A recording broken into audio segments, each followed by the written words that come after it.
I used to think humiliation was loud, that it came with shouting, laughter, maybe a crowd pointing fingers. I was wrong. The worst humiliation arrives quietly, wrapped in smiles, delivered by people who know exactly where to cut. Mine happened on a Saturday night, under warm lights, with everyone I loved watching. We were at a community fundraiser, the kind where people clap too much and pretend not to judge. I had helped organize it, secured sponsors, handled logistics, and paid for things when budgets fell short. I stood near the back, happy to stay invisible, until my uncle tapped a spoon against his glass and asked for attention.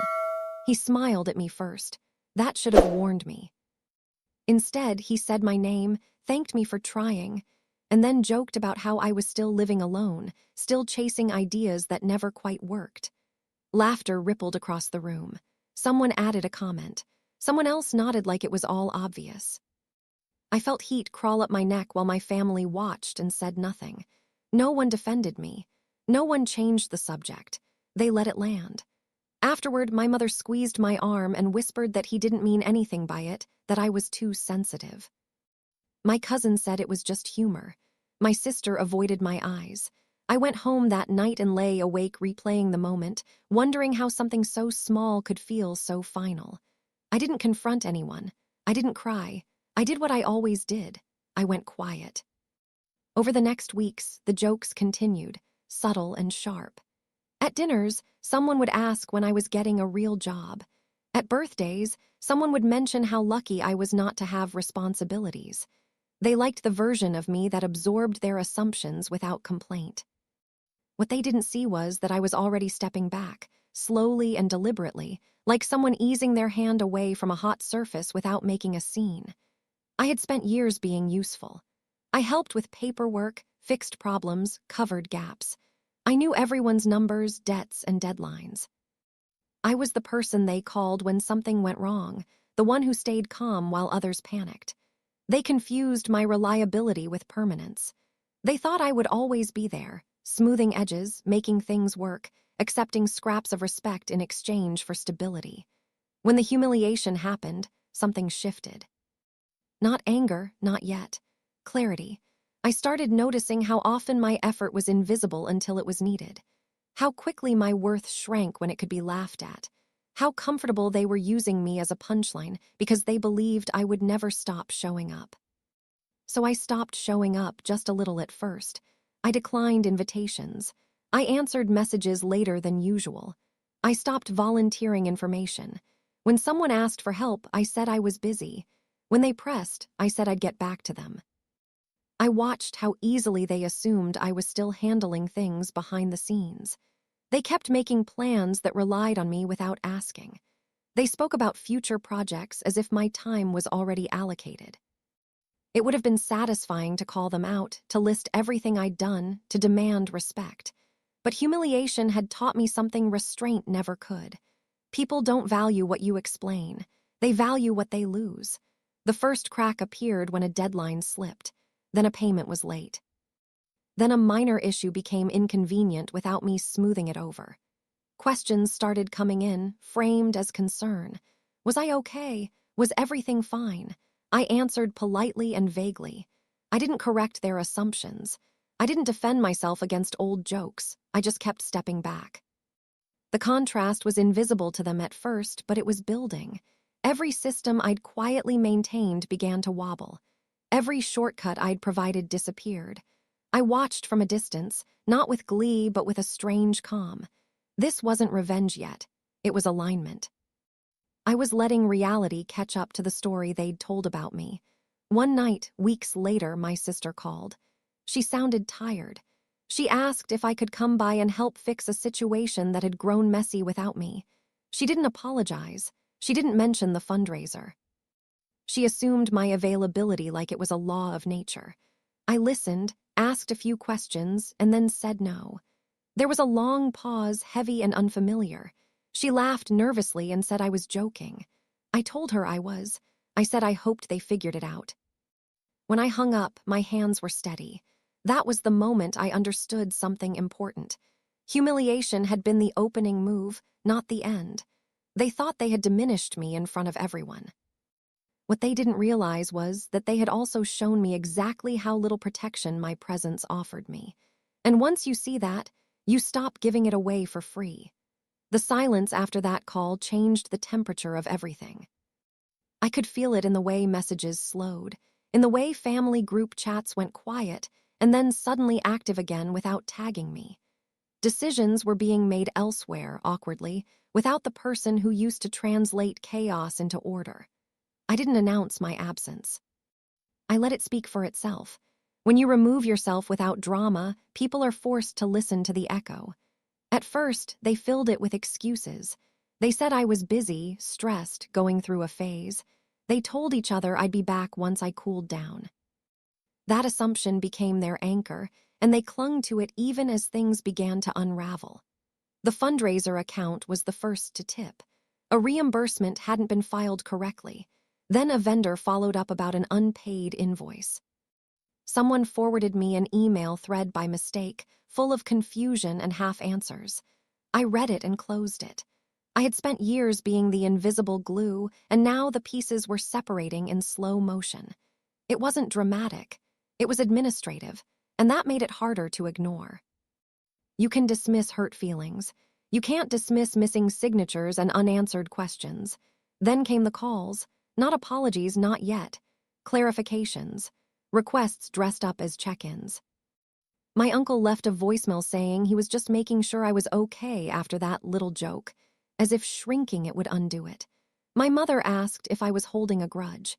My cousin suggested coffee, like proximity, could reset everything without addressing the fracture. I stayed polite. I stayed distant. I answered some messages with neutral words and let others expire unanswered. Each delay shifted the balance.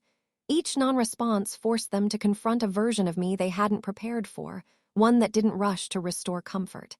Behind the scenes, things escalated. A project I'd quietly managed stalled completely. Someone missed a filing deadline and paid a penalty. The family accountant asked pointed questions about access and authority. For the first time, they were experiencing the cost of my absence in concrete terms. Not embarrassment, not hurt, but friction. That's when the tone changed. Concern turned into urgency. Requests became demands. And then, finally, the apologies started to sound less like performance and more like fear. They asked to meet. Not all together. Separately. As if isolating the conversation would give them leverage. I agreed to one meeting in a neutral place with my uncle. He arrived confident, sat back, and started explaining himself. He said humor was how he showed affection. He said everyone knew he didn't mean it. He said I should be proud of being the family punchline because it meant they were comfortable with me. I listened without interrupting. When he finished, I asked him a simple question. If the joke had been about him, would he have laughed? He didn't answer. I told him I wasn't interested in explanations that required me to shrink. I paid for my coffee and left. Word traveled fast after that. They realized I wasn't negotiating for an apology. I was renegotiating my role. And that terrified them more than anger ever could. My mother was next. She cried. She said she hadn't known what to do in the moment. She said families tease each other. She said I should understand how hard it was to keep the peace. I told her I understood perfectly because I'd been keeping it for years at my own expense. I told her peace that relies on one person swallowing disrespect isn't peace. It's convenience. She asked what I wanted. I said space. Real space, not performative distance. She nodded like she understood, but her eyes said she didn't believe I would hold it. Then the systems broke in ways they couldn't hide. An event had to be canceled. A partnership dissolved. Money was lost. That's when my uncle called again, his voice tight, asking if we could talk seriously this time. He said people were asking questions. He said the family looked disorganized. I almost laughed. Instead, I said I hoped they figured it out. I wasn't cruel. I was final. The humiliation they'd handed me had been public. What they were experiencing now was quieter, but heavier. They were learning what my presence had been worth by living without it. By the time they asked me to come to a full family meeting, the ground had already shifted. This wasn't about hurt feelings anymore. It was about damage control. I could hear it in their voices, the careful phrasing, the sudden respect. They wanted me back in the room not because they missed me, but because things weren't working without me. I agreed to meet, not because I needed closure, but because I wanted to see something for myself. I wanted to see if humiliation had taught them anything, or if loss was the only language they understood. We met in the same house where holidays had always been loud and crowded. This time it felt smaller. They all sat waiting, eyes following me as I walked in like I might disappear again if they blinked.